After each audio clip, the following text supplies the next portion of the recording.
कोई भी व्यक्ति प्राण के बिना मृत है, उसी प्रकार कोई भी राष्ट्र संविधान के बिना मृत होता है। ये बात इसीलिए कह रहा हूं कि आज भारत के संविधान का स्थापना दिवस है, यानी कि 26 नवंबर 1949 को भारत को नया संविधान मिला था। मैं सुरेश शर्मा और आप देख रहे हैं रिशेपिंग भारत नेशन। संविधान की रोचक बातें जानने के लिए हमारे साथ बने रहें। पहली बात यह है कि भारतीय संविधान की आवश्यकता क्यों हुई? क्योंकि ब्रिटिश हुकूमत को लग रहा था कि अब भारत हमें छोड़ना है, इसीलिए ब्रिटिश हुकूमत ने भारतीय शीर्ष नेताओं को यह आदेश दिया कि आप अपना खुद का कॉन्स्टिट्यूशन बना लीजिए। तब भारत के नेता जैसे कि Jawaharlal Nehru, doctor Chandra Prasad, B R Ambedkar, Gandhi ji, इस सब ने डिसाइड किया कि हमें अपने देश के लिए नया संविधान बनाना है।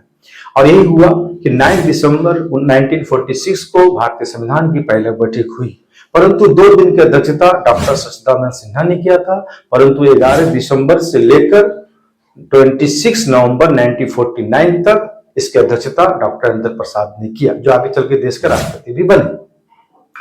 अब भारतीय संविधान की जो रोचक बात है वो क्या है कि भारत का संविधान विश्व का सबसे बड़ा तो है ही, इसके अलावा सबसे अद्भुत, अनोखा और अद्वितीय है।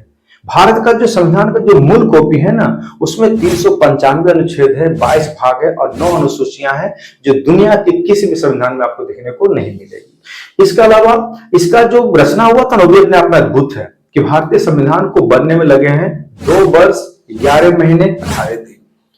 और जब संविधान बनकर तैयार हुआ तो इसको लिखने का काम दिया गया था बिहारी कृष्ण राजदाई को, और उनसे जब पूछा गया कि भाई कितना चार्ज करेंगे, तो उन्होंने कहा कि संविधान को लिखने का, मैंने एक कागज पर लिखने का मैं कोई चार्ज नहीं लूंगा, बस मेरा एक ही शर्त है कि संविधान के हर एक पेज पर मेरा नाम होगा और अंतिम पेज पर मेरे दादाजी का।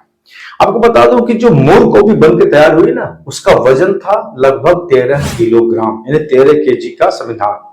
और यह संविधान मुख्य रूप से 2 लैंग्वेज में लिखा गया था, हिंदी और इंग्लिश, परंतु आज मोदी ने इसे अलग 9 लैंग्वेज में भी लिखने का प्रस्ताव जारी किया है। भारतीय संविधान के बारे में और रोचक बातें बता दूं कि भारतीय संविधान में 114 मीटिंगें हुई और संविधान को जो हाथ से लिखने की बात है वो लगभग 6 महीने में कंप्लीट हो गया। अब एक बात और बार बार आप लोग सुने होंगे कि बी आर अम्बेडकर, यानी अम्बेडकर साहब संविधान के पिता या संविधान का जनक क्यों कहा जाता है? क्योंकि संविधान की बनाने का जिम्मेदारी सभी राजनेताओं पर था, परंतु उनका जो ड्राफ्टिंग है ना, उनका जो मूल रूप है कि संविधान का मूल रूप क्या होना चाहिए, ये जिम्मा दिया गया बी आर अम्बेडकर को कि किस बात को निकालना है, किस बात को ऐड करना है। इसीलिए बी आर अम्बेडकर को भारतीय संविधान का पिता कहा जाता है। और यही बात है कि भारतीय संविधान की वजह से आज भारत एक रिपब्लिक डे है।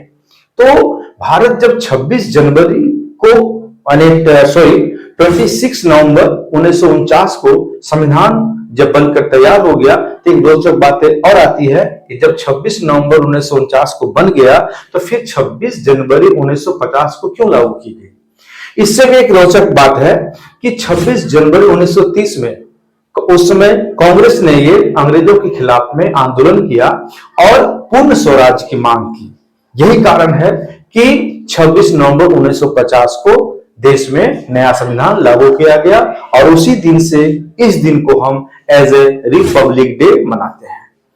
तो भारतीय संविधान की जो कहानी है ना, जो अपने आप में काफी रोचक है और इससे संबंधित और बहुत सारी बातें हैं जो शायद नहीं बता पा रहा हूं, अगले वीडियो में मैं जरूर बनाऊंगा, अब बताऊंगा। अगर ये मेरा वीडियो आपको अच्छा लगता है, इसको लाइक और शेयर जरूर कीजिए। जय हिंद, जय भारत।